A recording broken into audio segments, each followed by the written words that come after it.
Life just isn't fair. You know, you were the one who was first to have some of the best plans ever. You dreamed up WhatsApp when it was no more than just a what. You had an electric car when you were 6, so what the hell is so special about Elon Musk? After you turned 18 and decided, no more Mr. Nice Guy, you even had submarine plans for smuggling coke out of Colombia. But it was others who had all the contacts with Escobar. All you had was that half-wit, Jackie Martinez, from the Jersey Quickie Mart. It's not what you know, it's who you know, you realized. Really? Now, come on. That's all just an excuse. Kevin Bacon will tell you you're no more than 6 steps from anyone alive on little planet Earth. It's really not that hard to make connections. And as any master criminal can tell you, it's not who you know, but who you want to know. So make up your mind. And want.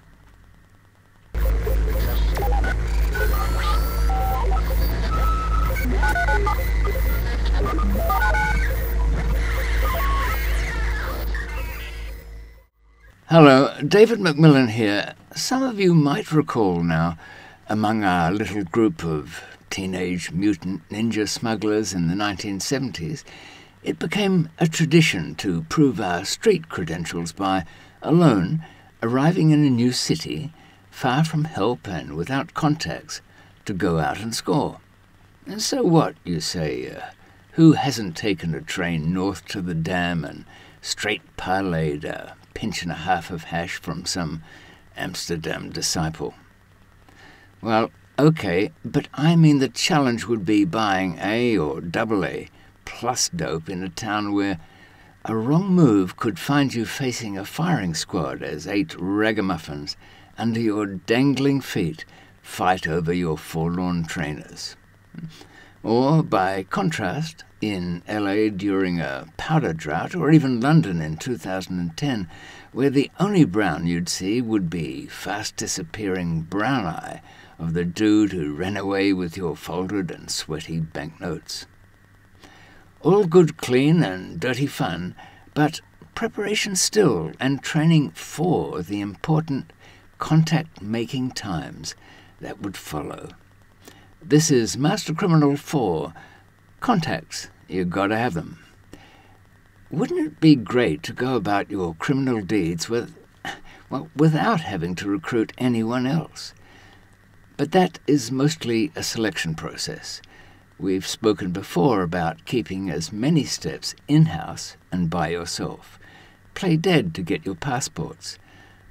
Train up on the workings of a metal lathe to make the washer-style baffles that keep the peace in a good silencer. Oh, by the way, it's the open space when the bullet leaves the first barrel that really does the job, not the rings. Good enough. But how are you going to find the best contacts in Colombia for toothpaste? Who would be your source for opium at the Kandahar Poppy Festival? Or you've got 50 clients wanting Stinger missiles for the Indy 500 next weekend, so there's no time to go walking down the Silk Road. Now, there's many mistakes to make when seeking contacts. The usual underworld approach is not the one to take. You might think, this is a criminal thing, go look amongst criminals. Bad choice. If you ask most crooks if they know anyone who can supply, say, guns with no numbers, you're heading for a fall. First, for example, shady Uncle Mike will say he knows the right man, but he really means he hopes he might find the right man. And the man he does find will be more crook than salesman, so will be aiming to take your money either with or without delivering any weapons. You just might see a .357, but most likely the muzzle end, in your face rather than the handle you have to grab. But don't let me put you off. Even the lowliest criminal will have some use. even if only to spread the word when you tell him it's a secret. When I had to get word out quietly to a lot of people, I'd go to a guy they called the Mouse and tell him, "Now, Mouse, this is just for you to know. Please don't tell a soul." He'd cover your average-sized city in under 36 hours. Ask yourself, what is it I want from this person? When I was 19, I was far from a good smuggler, but somewhat determined. I'd managed to get some hash back to the West, but not enough to finance my next move. And I couldn't go back to my original backers because, well, I hadn't quite settled up with them on the last run. I needed some fresh black money. Eating my way through a breakfast stack of pancakes one morning with my last few dollars, I caught a story in a local newspaper. Oh, and by the way, if you're at all interested in news beyond the weather report, read local small stories. Forget the big national news. It's of no benefit. You won't find anything you can change in those stories. Anyway, this local story was about a youngish guy who was appearing in court on charges of possessing a few kilos of weed. The trial was months away, and he and his business partner were bailed out. Two other things to note. He'd also been charged with, and I quote, living off immoral earnings. Now, that's a very old-fashioned charge that goes back to Victorian times, and these days it's rare to hear of someone arrested for taking a cut from prostitutes. The story mentioned them operating massage parlours, and the thing that struck, it struck that this guy had been raised on the road in a travelling circus. His lawyer had mentioned that somewhere. I suppose he was warming up to a plea for him, no doubt. These facts told me several things. What do they tell you? I'd let you think about that while we go to an ad break, but I don't do advertising, so you'll have to think quick. But I thought that this guy, at 32 years of age, would be just right to finance my new smuggling run. One slight problem. I'd never met him, didn't have a clear address, didn't know anyone who knew him, and for sure, the name in the newspaper would not be the name that everyone would know him by. Those kind of people, well, the only time you hear their real name is when they're in court. The newspaper did, at least, give the name of the street he lived in, and that was something.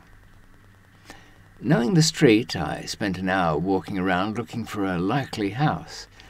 But closed doors, shaded windows, and no cars that offered even a clue. Then my luck changed. The postman was on his rounds. I asked him for the house of Mr. Chambord, the name the newspaper had given. The postie just looked puzzled. "The guy's had a bit of trouble," I added. The postman nodded quietly. It's the drug dealer's house you want, number 23. I'll keep the rest of this part brief. Through the window of the house, a dozen colourfully dressed layabouts sucked on a huge water pipe. I was sure this was the place. I talked my way in, saying I was a partner of an old friend of Joe, and as it happened, everyone was actually calling the ageing circus boy pimp Joe. Within a week, Joe was financing my next trading mission. Now, getting backing is one thing. Locating contacts in source countries is almost the reverse. It will be you handing out the money. 3 bits of advice when working for the first time in the source countries of Asia and South America. Be flexible, be ready to leapfrog, and last, get ready to quickly abandon those who reveal they will delay delivering or don't really have the contacts of their own. Taxi drivers and lounge lizards. I probably don't need to tell you that most taxi drivers will say yes, they do know someone who can supply, Cambo, the opioid poison scraped off the back of an Amazonian giant monkey frog. They won't know, but they'll happily spend your money driving around looking for frogs. A point worth knowing. In developing countries, taxi drivers often have far too much contact with police for comfort. When they've had their way with you, they'll shop you to the police, just to stay pals with them. And speaking of frogs, I mentioned leapfrogging. That's when you make a contact who is foolish enough to let you see the next man up, the real supplier. Then it's time to leap. To jump over the first man onto the next. You'll get to see him, and that's because even if there's someone in the middle, he'll want to take at least one look at you. Try not to appear to be in a hurry. Don't you find it suspicious when someone is rushing you to get a deal going? And the best way to appear not to be in a hurry is not to be in a hurry. Keep away from bars and night spots. The lounge lizards are usually pros, professionals who are expert at separating a fool from his money and little else. You're more likely to make a good contact at a breakfast cafe than in a nightclub. Here's the last tip from the bar now, since you're only ordering one last drink. That girl you've been chatting to, she's told you there's a guy at the end table who knows everyone in town and can get just about anything. She's really done you a favour. She has now identified the man most likely to get you arrested. You know already who to avoid. I've been very negative so far. So what can I tell you that will be useful? Try the man, say, who works at the cell phone repair shop. Those guys have time to chat, and more often than not, are the nephews to Uncle who actually owns the big shop behind the kiosk. It's Uncle who will get you a guide for your travels up north or down south. And one other thing, try not to look like the kind of guy that people would enjoy robbing. And if you can't help that, well, seek out a different occupation from adventuring.